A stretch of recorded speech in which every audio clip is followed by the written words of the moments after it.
This is episode 86 of the Rise Up Podcast. We're a morning radio show hosted by Steve, Terese, and Tim on Family Life, a network of stations across New York and Pennsylvania. Our podcast is a weekly conversation that will help you think and grow in your faith. If you haven't already, subscribe today so you don't miss a single episode, and find out more about our show at familylife.org. Today is the day the Lord has made. Rejoice and be glad in it. This is Rise Up on Family Life. Have you ever traced your family history? Have you ever wondered where we came from? It's Steve, Terese, and Tim. Welcome to our podcast. What planet are they from? Yeah, I know. It's kind of amazing. Okay, I have two things when it comes to family history. One is not my immediate family, but it's the most intriguing one. I think I'll start with that, and then I'll go to a quick fun one.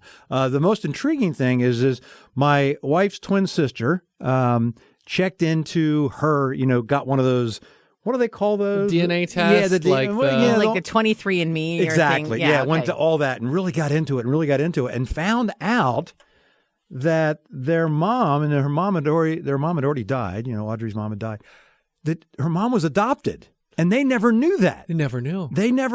Oh, my goodness. All during the life. So that obviously sprouts to other questions, and they had so many questions. And so she's talked to so many people in that, they had to make a bunch of phone calls, and they did this and checked this. And, hey, did you know what was her background like? And so they found out a whole lot more about their mom than they thought they would. That kind of changed how you feel about your memories, your relatives. You'd kind of have a different perspective on that. Right. It was just interesting. So, you just never know what you're going to find, but they certainly didn't expect to find that their mom had been adopted, and that information was never shared with them. So that's just kind of an interesting thing.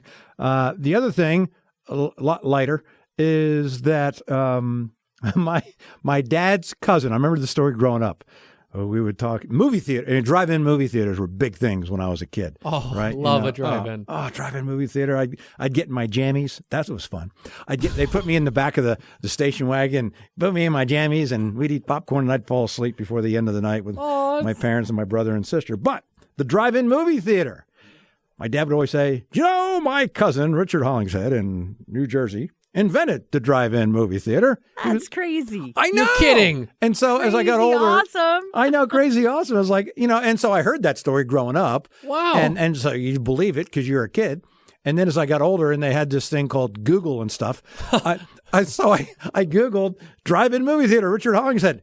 There it was. For real. In New Jersey. And my dad would always tell the story, and it confirmed it in this story online, that he used to show movies in his backyard and put up a big white sheet, and he kind of tested it out with his movie projector at home. That's and had so cool. the sound, and that's how he tested it out. He would invite neighbors in and all that kind of stuff, and they'd watch it. And so he got the patent on the drive-in movie theater. So somewhere down the road in my family tree is the drive-in movie theater. Wow. Yeah. What a clever guy, Joe. Yeah. Joe, right? Richard. Well, close.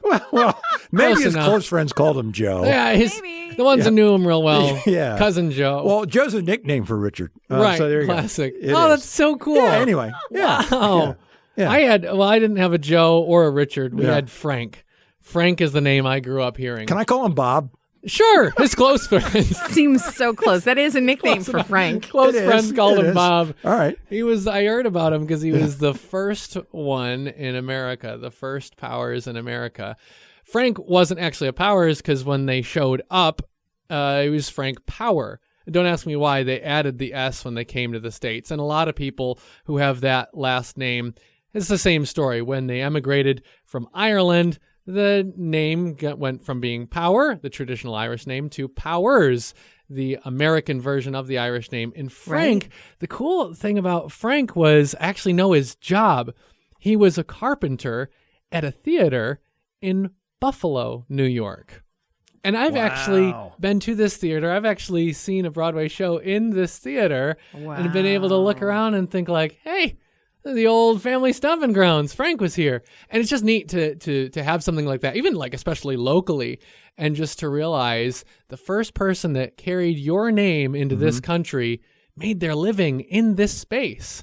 That was just a really cool thing. And that idea of space was something that was really cool to dive into a little bit when my wife and I keep talking about this, but it was a big deal to go to Ireland for us. We did get to do that this year. Went to Ireland, and yeah, that's where the family's from. And no, I didn't really run into anybody who had my last name. But it's funny, when you're over there and you're an American, they can tell. I think they know a lot of people are there because they know there's family history there. I mean, so many Americans are of Irish descent. Right. And so you get people asking you, oh, what's your surname? What's your surname? And they want to know like where it comes from. And it's just, to me, there's something about being in a part of of the world that considers history and considers where we came from. Because for a lot of us, this is something we've got to choose to dig into. Whereas for people in other parts of the world, it might just be part of how they understand themselves, where they see themselves in a place is where they came from, and their history is part of who they are. So that was something that was cool to be able to dial into while we were way across the seas, and even bringing that heritage right back here to Buffalo, New York as well. How about that? I love it. One of my girls has been working in a school, and the kids, these are high schoolers, were doing a project about their family history, but it wasn't so much about like what country you're from or anything like that, because a lot of these kids just don't know, but it was going back to the things that you do know about yourself. And so you would say like Audrey comes from family secrets and twinning. That's like part of her story. Right. Steve comes from station wagons and pails of popcorn. Tim comes from powerful hammers and added S's. So I come from anger issues and entertaining myself.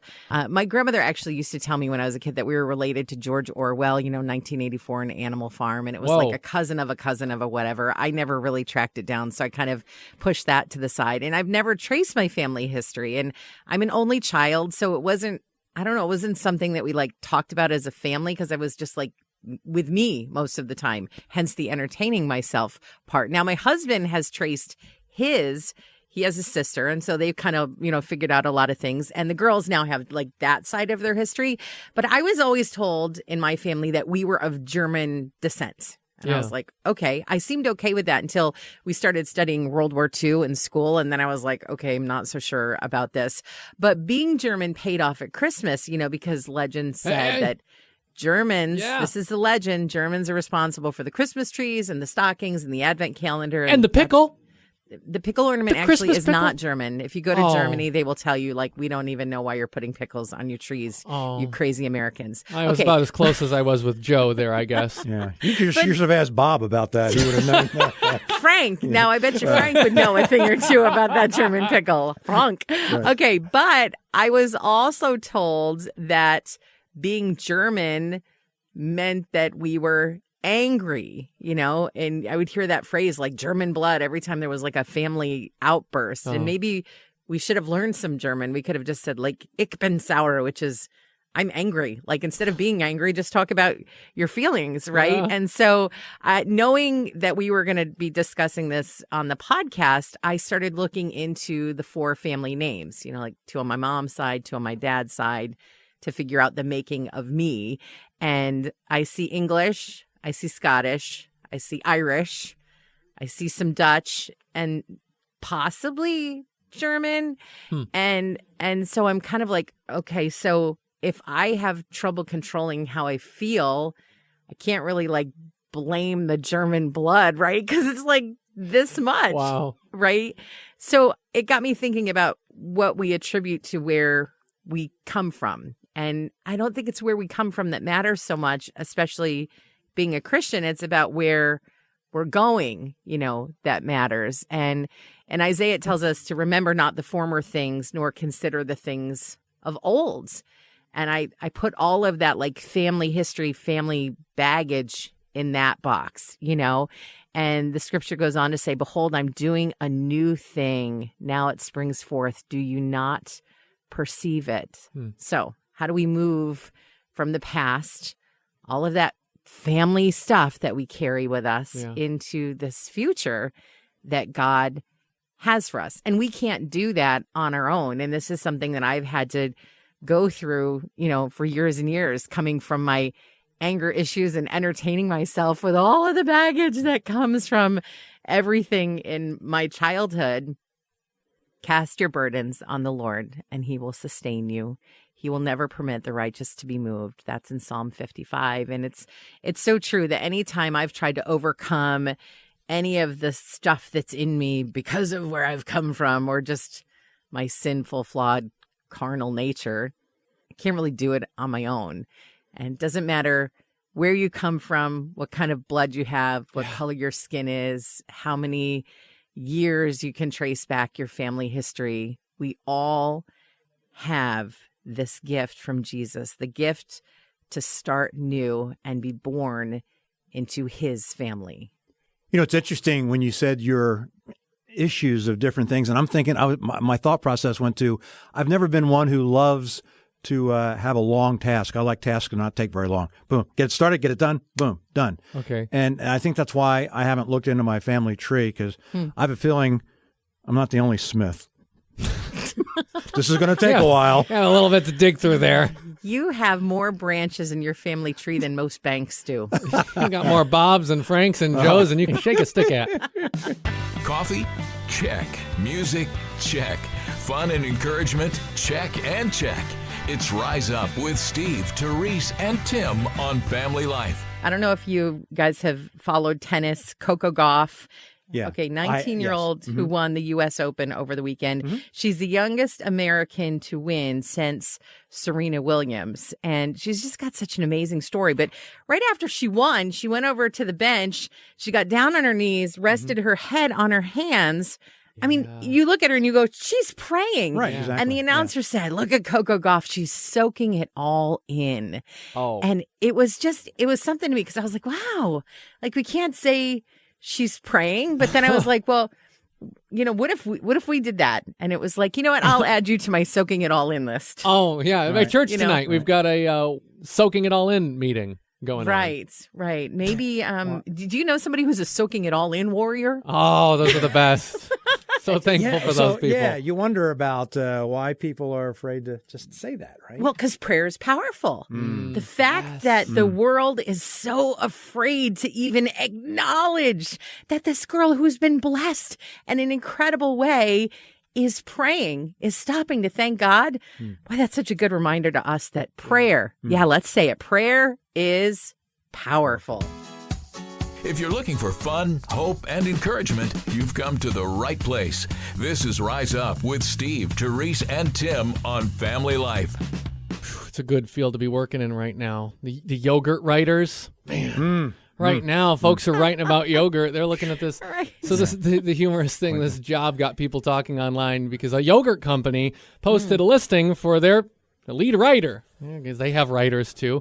We're talking six figures, like to the tune of $250,000. That's To write The about salary yogurts? for this year. So I'm thinking, all right, well, put my best foot forward for yogurt writer. Maybe kind of like a little spoken word sort of thing I'm going to do with Can mine. you give us an example? So Are we here, gonna snap? yeah, Is there snapping involved? I'm not going to snap per se. Okay. I'm just going to, well, you tell me. Here we go. Okay.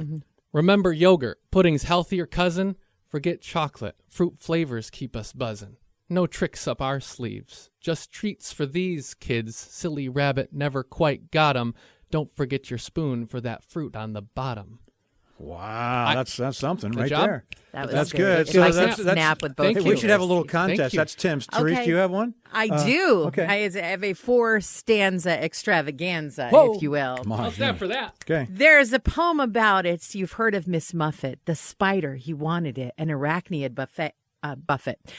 Protein and probiotics, and you get calcium in yogurt. It's a favorite of the FBI. They eat it in covert. You can slurp it from a tube. I prefer to eat it with a spoon. Surely the cow would enjoy it while jumping over the moon. Oh. It makes me feel so cultured. I could eat it every day. Dipped with fruit or granola. Yogurt is delicious in every way. Oh, Whey. You see what you did with whey there? Because the whey and the Yeah, I see okay. that. Man, All that's right. good Well, yogurt mine- writing right there. Mine's a little short. Okay, who did the best, Tim or Terese? And you want me to do one too? Of Yes. course we do. All right, I might as well do a haiku while I'm here. Of course, you're a haikuist. 5 syllables, 7 syllables, 5 syllables. All Here we right, go. Here we go. Yahweh is the way. Don't say no way to Yahweh. And strained from yogurt. Okay, that was actually more of a poem about Jesus than it was about yogurt, but we'll snap for that. There was yogurt and whey. I get it. I'll snap for that. Yeah. The clear winner, Yeah. Tim Powers. Tim wasn't, wow. Tim Powers. Wow. Excellent poetry. Everybody love you. Are an incredible writer. You have known that for a long time. I did get one vote. That's good. I would like to thank Terry from Cortland, which I consider pretty much the dairy capital of central New York. And so I feel like that goes a long way. That's a few votes then. Yeah. Goes a long way. Hey.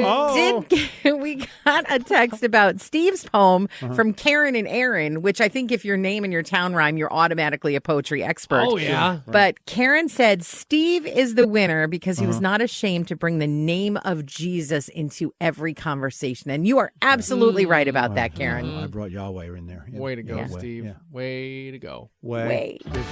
You're not late. You're right on time, and we're glad you're here.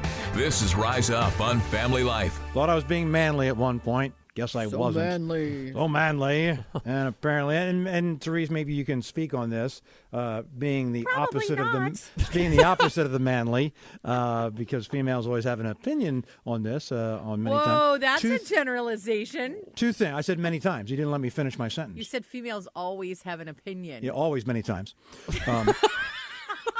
Sometimes all the time. Many times, every once in a while. Every single. Now I have an opinion. Every single time, once in a while, here. It can happen. Generally. Generally, Is two things. One, I used to think it was manly not showing emotion. oh. Do you agree with that? It's like it's okay to show emotion. I think it's good to show emotion. It's healthy, especially if you're trying to connect with like your wife. Right. She's emotional. You get emotional. You guys communicate better. And you said something about healthy. It's the other thing. Oh. We don't many times we don't go to the doctor. Oh boy. We as men it's like, oh, okay, I'm gonna tough it out. Yeah, yeah. You're going to DIY that in the garage or something? Or just DIY, do it ignore it. Do it yourself. Right. Yeah. No. So so it's okay. Just advice it's okay to show emotion and be vulnerable, and if you're not feeling well, it's okay to go to the doctor. So I always like to say, always, many times, it happens. Sometimes. It happens from time to time. Always. On occurrence. Generally, exactly, certainly, Sort of. maybe. Could have happened one time. I don't know. Of course we're happy. You're here. Why wouldn't we be?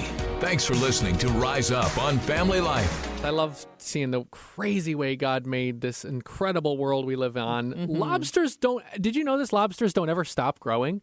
Like they just. Well, yeah, don't they mold They their would shells? mold, and if they never just perished, they just keep growing. They just keep getting bigger. There's no full size for a lobster. That's wild. Right. Jellyfish, there are certain ones that can age backwards. Wait, they get younger? There are certain jellyfish that can do that. They're nicknamed immortal jellyfish for this reason. It's like, that's so incredibly foreign to us. Right. Yeah, it is. We're not like that. You and I, human beings, all of us, we have limited energy.